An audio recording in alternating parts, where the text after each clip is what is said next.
Naiwasan nga po mga idol ng Los Angeles Lakers ang muntikang pagkakawalis nilang muli sa kanilang serye laban sa Denver Nuggets matapos nilang maipanalo ang kanilang Game 4 ngayong araw, at dahil dyan, naibaba na nila sa 1-3 ang kanilang serye at naputol pa nila ang kanilang 11-game lose streak kontra sa defending champions. Pero hindi rin naman nga ito magagawa ng Lakers kung hindi dahil sa kanilang mga players na sina LeBron James na merong 30 points, D'Angelo at Austin Reeves na parehong nag-step up sa Game 4 matapos magtala ng 21 points. At higit sa lahat, si Anthony Davis, 25 points, 23 rebounds, 6 assists. Pero kung inyong ang mapapansin mga idol, isa rin naman sa mga naging rason ng pagkapanalo nila ay ang ginawang adjustment ng Lakers, especially sa third quarter at fourth quarter. Sa katunayan, mas nakagalaw nga po ng maayos sina Anthony Davis at LeBron sa second half since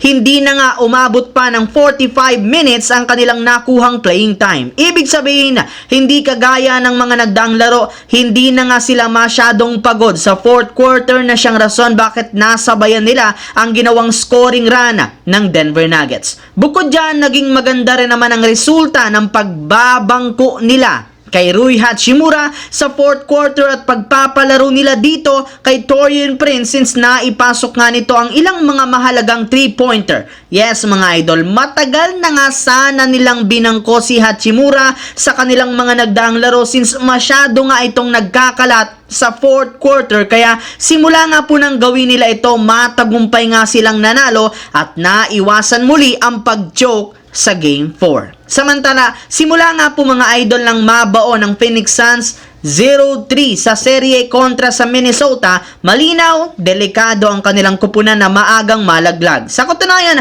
kahit naipanalo nila o maipanalo ang Game 4, siguradong mahihirapan nga sila na manalo sa mga susunod at mahihirapang mapuwersa pa sa Game 7. Alam naman ninyo, wala nga ni isa mang kupunan sa history ng NBA na nakapag-comeback mula sa pagkakabaon sa 0-3. Kaya hindi na rin naman nga magtatagal at malalaglag ang Phoenix Suns. At kapag nangyari iyan, marami nga pong mga fans ang nagsabi, dapat na lamang nga daw bumalik si Durant sa kanyang dating team na Golden State Warriors since hindi pa siya nakakakuha ng kampiyonato nang wala ang tulong ni Stephen Curry. Pareho rin naman ngang kailangan ng tulong ang Warriors at Durant para makakuha muli ng championship, kaya eto na rin naman nga daw ang tamang oras para magsanib puwersa muli sila.